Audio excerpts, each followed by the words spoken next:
हाय सांग माने नमस्कार आपण मानक आमर गोटे नुआ ब्लॉग रे स्वागत। चलतु आज गोटे नुआ वीडियो स्टार्ट करदबा। आपण मैंने जानचन तो सबू जा माने ऑपरेशन सरलाणी आसिक 6 दिन खंड हो गला।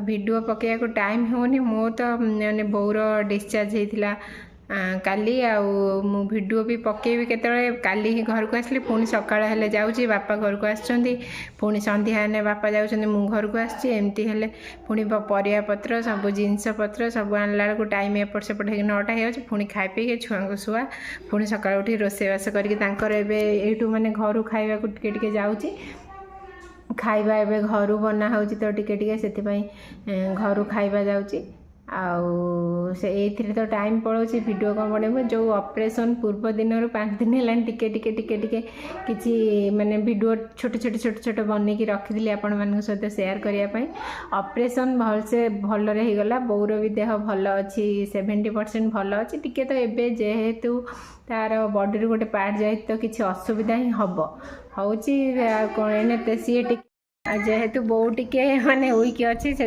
बोर टिके देहटा भी भल होनी आउ सेपटे गुड मॉर्निंग सकाळ सकाळ करचंती हां सकाळ हेरी दी पराले आउ दिने सकाळ वेगळाले नयटा सांग एती वीडियो रे दी जणा थिले कोन करिवो कोन सी तो तांकर माने जो टिके प्रॉब्लम होउची माने 2-4 दिन भल रहला एबे टिके टिके प्रॉब्लम होउची माने एपट सेपट होउची तो तांकर होई संगे तांको टाइम लागिवो सब दिन सेट हबा को टाइम लागिवो तो मु सब छोट छोट क्लिप करचे आपण माने देखंतु तापरे कथा होउची। एठा होउची ऑपरेशन पूर्व दिनर वीडियो एटा बथे राती 12टा गोटे हबो बो तार ऊपर सोईचे मु एठी तळे सोईची सोईनी माने बसची कहिना 10 मिनिट आधा घंटे थरे आछंती नर्स एटा हबो सेटा हबो एटा हबो सेटा हबो आ पूर्व माने ऑपरेशन सकाळ हबो माने हालतटा केमिति थिबो भाबंतु आ सेठी मु मोर सोई थाए अब तार देखो ऊपर ये शोची मैंने आसिक डॉक्टर सब टिके टिके टिके टिके जो इंजेक्शन गोटे देखी जाइए एलर्जिक होची कि नहीं किसी अच्छी कि नहीं सेटा देख गले या पर केते केते दउचंदी ये तापरे पुणी डाकिले आमको जीवाई सेपट को आईसीयू पट को माने 2-2.5 किलोमीटर सेपट को जीवाई किसी वीडियो हम बोली जिम्मे बे देखु राति 3:30 मु होची बाथरूम बो आसी मुझे छिड़ा मुझे छिड़ा तापर हूँ पुणी 4टा बेले आसली 4टा बेले आसिकी एठी कौन करना मुझे मुँह धुआ धुई कर बाथरूम आसिक माने विशेष कर मोर हूँ माने राति सारा केमिति माने बो टिके शोनी कि मुझे शोनी आउ सेपटे तांकर बापा ये अच्छी आउ राजा तार 4टा बेलू फोन कलानी भाउज मु बाहर के जीवी ना क्या भी निद ना क्या कि ना माने एमिती सिचुएशन आपण मैंने विश्वास करिए माने हूँ छाड़तु कौन कहू आम हेटू बो को तार मु बाहर करदेली गाधा पदा कर बाहर करके रेडी करदेली तापर देखो ये बो तार गाधा पदा सारी रेडी होगी शोला माने जीवाई रेडी है मु मोर ये बसी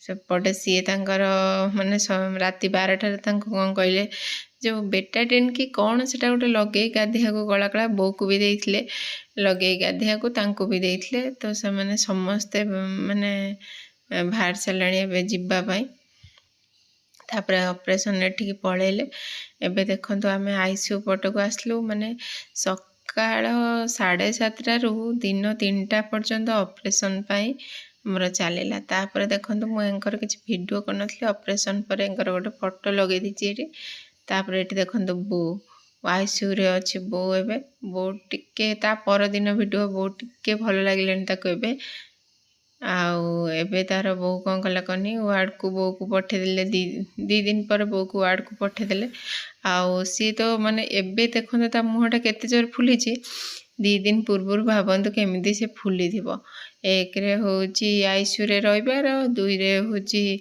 सालाइन, आउ तीन रे ऑपरेशन जो हेची एबे तो जो एनेस्थेसिया गुड़ा मुँह बाटे दउचंदी तो से मुँह फुह टे फुली जाऊँच। एक्चुअली जिते जन ऑपरेशन होती मो बो सीना समस्त पतला किंतु एते एक्टिव ता पर दिन बोधे तार सब यूरिन पाइप कतरू आराम करके सब खोलीदेले। पेन किलर केते मगेइथिले किछि भी देना बो को, सब कहले जेहेतु बोर पूरा परिस्रा झाड़ा सब ठीक ठाक हो गला ता पर दिन। माने विश्वास करेनि समस्ते भी खुशी आ सी भी एपट को पलि आसला आउ वार्ड को टिके पठेदेले। आउ प्राइवेट चैम्बर आमर नबा थिला जे बो मना कला कि नाई नाई कौन दरकार सेठी माने तापरे सेठी डॉक्टर एते जीवेनी तो सेति एपट को आम टिके वार्ड को शिफ्ट एई वार्ड एई नंबर एई बेड रे ही सीए होची थिले 52 नंबर बेड रे सीए थिले ऑपरेशन पूर्व।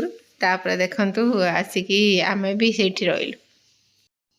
तापरे बो को टिके एठी माने डॉक्टर कहचंदा को पूरा सब बेले फ्रेश करके माने रखिबो। आ जेहेतु बोर टिके मुंड फुंड कुंडेकी ताकू भी फ्रेश कर देली माने टिके सफा सुतरा हेले भलो लागिबो। आ सी भी टिके मन दुख करथिला ताकू टिके पाटी मुंड समस्ते करूचंदी कहीं सी ता जा हेले तार बयस होलानी ताकू टिके असुविधा होची तो ताकू टिके पाटी मुंड समस्ते करचंदी।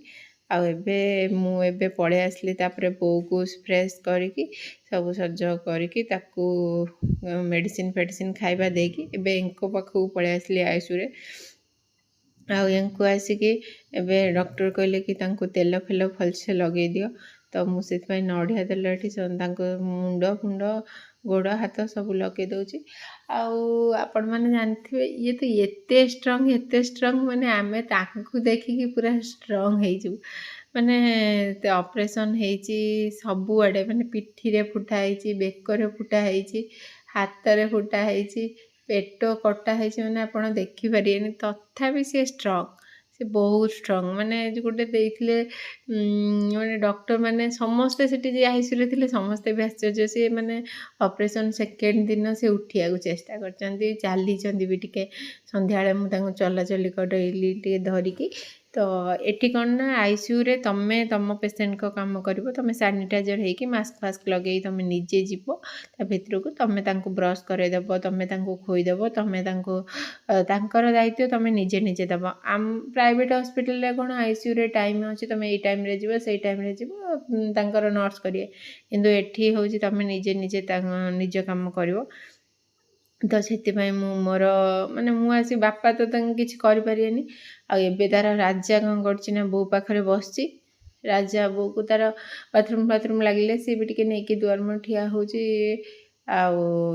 बो को भी सी खोई दौची मोर एपटे आसिकी एपटे आउ कई कर आई समय बोधे मु 30 किलोमीटर दिन को चलुली कहीं एठू एपटू सेपट बहुत दूर हो जाऊला आउपटे एपट होती आ गोटे काम है तापरे ऑपरेशन दिनटा आम बहुत माने राजा तो तार मुंड खराब हो गला कहला कौन भावज एते समय लगुच कौन है कि ननार ये सी एमती होता तो बापा भी टिके नर्भस हो मु फास्ट फास्ट के मत नर्भस लगला तापर देखिली एपटे तो बापा सेपटे हूँ पुओ आगरे माने साई आगरे जदि आपण कांदिबे ना से माने टिके मन दुख भी करिवे सी एते जोर कांदिबो एते जोर कांदिबो आपण को पूरा हालत खराब कर दो कांदी तो ता आगरे कांदी हबनी बो एपटे ये तो एते स्ट्रांग मु एई समय रे हेई माने विश्वास करेनि मते टाइम ही मिलुनी मु केतळे टिके मन दुख करिवि कोन करिवि आउ तो समयटा खराब अच्छी कौ बाटे पलैब ठीक नहीं आ भाग्य तो खराब थिले आमे खाइया को पाई न थांतु कि किछि कर न थांतु एठी तो एते लोग अछंदी एते कष्ट पाउछन तांकु देखि मते लागुच कि हां ठीक अछि समयटा खराब अछि केतळे निश्चित भलो हो जिवो तो सेति पय एडजस्ट करिकी सब समयटा को काटी देले समस्ते मिसिकी आउ जेहेतु माने मो मन दुख कौन करी माने मोर सब भौणी माने पीसी माने मो आम घर लोक समस्ते आसिकी एमिति मते बुझौचंदी एते माने विश्वास करियनि समस्ते आउ तो सेति पय मन दुख करियार टाइम ही मिलुनी आउ ସବୁ ଠିକ୍ ହେଇଯିବ ସେଥିପାଇଁ ଚାଲିଛି।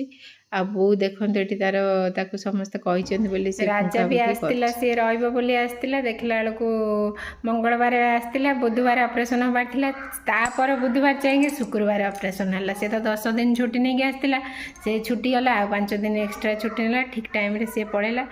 ତ ମାନେ ଆପଣମାନେ ବିଶ୍ୱାସ କରିବେନି, ବୋଉ ଯେଉଁ ୱାର୍ଡ଼ରେ ରହିଥିଲା ଆଉ ସେପଟରେ ସିଏ ରହିଥିଲେ, ମାନେ ବିଶ୍ୱାସ କରିବେନି, ବୋଧେ 3 କିଲୋମିଟର ମୋତେ ଚାଲିବାକୁ ପଡ଼ୁଥିଲା। ଗୋଟେ ଦିନରେ ମୁଁ 10 ଥର ଚାଲିକି ଯାଉଥିଲି, ଏପଟ ସେପଟ 10 ଥର ହେଉଥିଲି।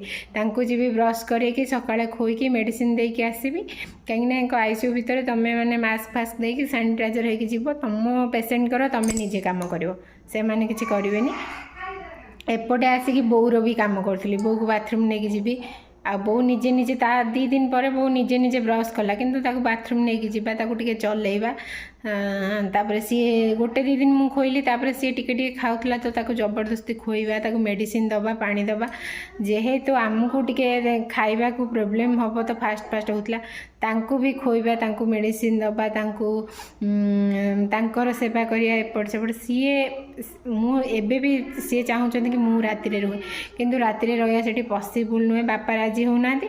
ତାପରେ ସେଠି ଝିଅ ପିଲାମାନେ ରହିଥିଲେ ବହୁତ, ତାଙ୍କର ଡିସଚାର୍ଜ ହେଇଗଲାଣି, ତ ତାଙ୍କ ଛୁଆଙ୍କର ସେମାନେ ପଳେଇଲେଣି, ଏବେ ଟିକେ ପୁଅ ପିଲାମାନେ ଅଧିକା ରହୁଛନ୍ତି, ତ ସେଠି ରହିବାକୁ ଟିକେ ଭଲ ଲାଗୁନି।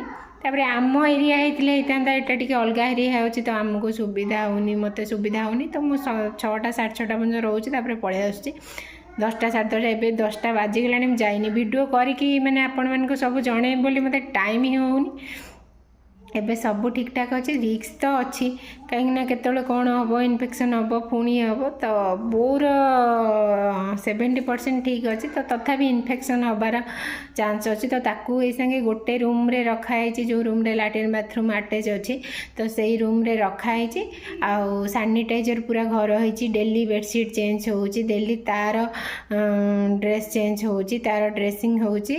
ଆଉ ତାକୁ ମାନେ ଏବେ ତାର ଖାଇବାରେ କିଛି ରିକ୍ସ ନାହିଁ, ତଥାପି ଏବେ ଯେତିକି ହାଇ ପୋଟାସିୟମ୍, ଆଉ ଟିକେ ମାନେ ଆଳୁ ଫାଳୁ, ଟିକେ ସୁଗାର ଜିନିଷ, ଆଉ ତେଲ ମସଲା ତ ବିଲକୁଲ ଏବେ ଖାଇବନି। ସିଏ ଫ୍ରୁଟ୍ସ ଜାତୀୟ ଜିନିଷ ଖାଇପାରିବ, ତ ଏବେ ଟିକେ କମ୍ ଖାଇବ। କଦଳୀଟା ତ ବିଲକୁଲ ଏବେ ଖାଇବନି, ପାଚିଲା କଦଳୀ, ତ ସେଥିପାଇଁ ଏବେ ଟିକେ ଟିକେ ତା'ର ଯେଉଁଗୁଡ଼ା ଡାଏଟ୍ ଖାଇବା ତାକୁ ଦିଆହେଉଛି। ଆଉ ପାଣି 3 ଲିଟର ଦିନକୁ ନିଶ୍ଚିତ ପିଇବା ଦରକାର। ତା'ର ୟୁରିନ୍ ଫିରୁନ୍ ସବୁ ଠିକ୍ଠାକ୍ ହେଉଛି, ଯେହେତୁ ଟିକେ ସିଏ ପତଳା ଅଛି, ତ ତା ସ୍କିନ୍ ଚମଡ଼ା ଗୁଡ଼ା ଟିକେ ଅଛି, ତ ଜଲ୍ଦି ତା'ର ବି ଶୁଖିଯିବ। ଆଉ ତାକୁ ପୁରା ସାନିଟାଇଜର୍ କରିକି ତାକୁ ଘରେ ରଖାହେଉଛି, ଡେଲି ତା ଘର ଡେଟଲ୍ରେ ପୋଛା ହେଉଛି, ତା ବାଥରୁମ୍ରେ ଗରମ ପାଣି ପଡ଼ିକି ସଫା ହେଉଛି, ଡେଟଲ୍ ପଡ଼ୁଛି, ଫିନାଇଲ୍ ପଡ଼ୁଛି, ତାର ବାଥରୁମ୍ ବି ସାନିଟାଇଜର୍ ହେଉଛି, ତାକୁ ରଖାହେଇଛି। ଆଉ ଏମିତି ଚାଲିଛି ସବୁ ଭଲରେ। ପରେ ଆପଣମାନେ ପ୍ରାର୍ଥନା କରନ୍ତୁ କି 6 ମାସ କେମିତି ଭଲରେ ସବୁ କଟିଯାଉ, ତାପରେ ଲାଇଫ୍ ଟାଇମ୍ ତ ଇନଫେକ୍ସନ୍ରେ ଠିକ୍ ରିକ୍ସ ରହିଲା, କାହିଁକିନା ସିଏ ବି ଯାଇପାରିବେନି କେଉଁ ଗହଳି ଜାଗାକୁ କି ଡଷ୍ଟ ଜାଗାକୁ ଯିବେନି, ଆମେ ତ ସେଗୁଡ଼ା ସବୁ ରଖିବୁ। ତେଲ ମସଲା ବାହାର ଖାଦ୍ୟ ତ ଜୀବନ ସାରା ବିଲକୁଲ ବି ବନ୍ଦ ହେଇଗଲା ତାଙ୍କର। ତ ଦେଖାଯାଉ, ଏମିତି ଆମର ମେଣ୍ଟେନ୍ କରିକି କେତେ ଦିନ, ଆମେ ଯେତେ ଚାହିଁବା ମେଣ୍ଟେନ୍ କରିକି ରହିବା, ସବୁ ଠିକ୍ଠାକ୍ ହେବ ଭଗବାନଙ୍କ ଦୟାରୁ। ଏପର୍ଯ୍ୟନ୍ତ ତ ସବୁ ଠିକ୍ଠାକ୍ ଚାଲିଛି, ଆଉ ସବୁ ଠିକ୍ଠାକ୍ ହେଉଛି ରହିବ। ଆଉ ମାନେ ବିଶ୍ୱାସ କରିବେନି, ମୁଁ ଏତେ ଖୁସି କି ମାନେ ମୋର ସବୁ ମାନେ ପିଇସି, ବାପା, ମା, ଭାଇ, ଭଉଣୀ, ବନ୍ଧୁବାନ୍ଧବ ଏତେ ସପୋର୍ଟିଭ୍, ମାନେ ସେମାନେ ଫୋନ୍ କରୁଛନ୍ତି ଅବଶ୍ୟ। ମୋତେ ମାନେ ଏବେ ଗୋଟେ ଇଚ୍ଛା ହେଉନି କାହା ସହିତ କଥା ହେଇତେ। ଆଉ ଏତେ ମୋ ଭଉଣୀ ମାନେ ବିଶ୍ୱାସ କରିବେନି, ଯେଉଁଦିନ ଅପରେସନ୍ ହେଲା, ମୋତେ କେତେ କିଏ କ'ଣ କେଉଁ ମାଉସୀ, ମାନେ ମୋ ବୋଉର ମାମୁଁ ଝିଅମାନେ, ସେମାନେ ବି ପୂଜା କରୁଛନ୍ତି, ମାନେ ସେ ମାଉସୀମାନେ, ଭାଇ ଭଉଣୀ ସବୁ ବ୍ୟସ୍ତ। ଆଉ ସମସ୍ତେ ଙ୍କ ପାଇଁ ବ୍ୟସ୍ତ, ମୋ ପାଇଁ ବ୍ୟସ୍ତ, ବୋଉ ପାଇଁ ବ୍ୟସ୍ତ, ସମସ୍ତେ ପୁରା ସପୋର୍ଟ। ଆଉ ତ ସେଥିପାଇଁ ପୁରା ଭଲରେ ସବୁ ହେଇଗଲା। ଭଗବାନଙ୍କ ଇଚ୍ଛା ଥିଲା, ଯାହା ହେବାର ଥିଲା ହେଲା। ପଜିଟିଭ୍ ରହିବା, ସବୁ ମଣିଷ ତ ମାନେ ଏବେ ତ 90% ଲୋକ ହେଉଛି ମାନେ ବିଶ୍ୱାସ କରିବେନି ରୋଗୀ। ଆଉ ମାନେ ମୁଁ ଆଇସିୟୁ ଭିତରକୁ ଗଲାବେଳକୁ ମୋତେ ଲାଗୁଛି ମାନେ ଆମେ ବୋଧେ ବହୁତ ଭଲରେ ଅଛୁ। ମାନେ 12 ବର୍ଷ, 17 ବର୍ଷ, 16 ବର୍ଷ, 18 ବର୍ଷ ଛୁଆ ସବୁ ଅପରେସନ୍ ହେଇଛନ୍ତି କିଡ଼ନୀ। ମାନେ ବାପା ମାଙ୍କର ଗୋଟେ ପୁଅ ମାନେ 17-18 ବର୍ଷରେ ସେମାନେ ଅପରେସନ୍ ହେଇଛନ୍ତି। ଆପଣ ମାନେ ବିଶ୍ୱାସ ବି କରିବେନି। ମୁଁ ଆପଣମାନଙ୍କୁ ମାନେ ତାଙ୍କ ଭିଡ଼ିଓ କରୁନି, ଆଉ ତ ଦେଖିଲେ ଆପଣମାନେ ତାଙ୍କ ବାପା ମାଆଙ୍କୁ ଆଶ୍ଚର୍ଯ୍ୟ ହେଇଯିବ। ଆଉ ସେଇଠୁ ମାନେ ସେ ଗେଟ୍ ପାଖରୁ ଖାଉଛନ୍ତି ସେମାନେ ଖାଦ୍ୟ, ତ ତାଙ୍କ ବାପା ମାଆ ମାନେ ସେ ତଳେ ବିଛେଇକି ଶୋଉଛନ୍ତି। ଆମେ ବି ମୁଁ ବି ବୋଉ ପାଖରେ ସେଠି ତଳେ ବିଛେଇକି ଶୋଉଥିଲି 5-6 ଦିନ ତଳେ ବିଛେଇକି ଶୋଉଥିଲି। ଇଏ ବି ଥିଲେ ଯେତେବେଳେ ମୁଁ ଯାଇକି ରହୁଥିଲି। ତ ପରିଶ୍ରମ କରିକି ଆମ ଭଗବାନ ସେତିକି ଫଳ ଦେବେ। ଆମର କ'ଣ ଥିଲା, ସମୟ ଖରାପ ଥିଲା, ଆମ ଭାଗ୍ୟ ଖରାପ ନାହିଁ। ଭାଗ୍ୟ ଖରାପ ଥିଲେ ଆମେ ଖାଇବାକୁ ପାଇନଥାନ୍ତୁ, ପିଇବାକୁ ପାଇନଥାନ୍ତୁ, କେତେ କ'ଣ। ତ ସମୟଟା ଖରାପ ଅଛି। ସମୟ ଭଲ ସମୟ ରୁହେନି, ଖରାପ ସମୟ ରୁହେନି। ତ ସବୁ ଠିକ୍ଠାକ୍ ହେଇଯିବ। ଆପଣମାନେ କିଛି ବ୍ୟସ୍ତ ହେବେନି। ଆପଣମାନେ ପ୍ରାର୍ଥନା କରନ୍ତୁ କି 6 ମାସ କେମିତି ଷ୍ଟେବୁଲ୍ ହେଇକି ସବୁ ଚାଲିଯାଉ। ଏଇ ସାଙ୍ଗେ 15-20 ଦିନ ଟିକେ ରିକ୍ସ ଅଛି, ତ ଠିକ୍ ଅଛି, ସବୁ ଆଡ଼ଜଷ୍ଟ ହେଇଯିବ। ଭଗବାନ ଚାହିଁଲେ ସବୁ ଠିକ୍ କରିଦେବେ। ତ ମୁଁ ଏବେ ପୁଣି ଖାଇବା ପିଇବା ବନେଇ ଦେଲିଣି, ବାହାରିକି ଯିବି। ଆପଣମାନେ ଏଇ ଅପରେସନ୍ ହେଇଯାଇଛି ବୋଲି ଭିଡ଼ିଓଟା ଆପଣମାନଙ୍କୁ ସେୟାର କରିବି କହିଥିଲି। ଭଲରେ ପୁରା ଭଲରେ ଅପରେସନ୍ ହେଇଛି। ଆଉ 4-5 ଦିନ ଭିତରେ ସେମାନେ ସେ ବହୁତ ରିକଭରି କରିଛନ୍ତି। ତ ସେଇଟା ଜଣେଇଦେଲି। ଭିଡ଼ିଓ ଭଲ ଲାଗିଲେ ସପୋର୍ଟ କରିବେ, ଲାଇକ୍ ସେୟାର କମେଣ୍ଟ ସବସ୍କ୍ରାଇବ୍ କରିବେ ଜମା ଭୁଲିବେନି। ରହୁଛି। ଜୟ ଜଗନ୍ନାଥ, ଜୟ ଶ୍ରୀ ଶମ୍ଭୁ।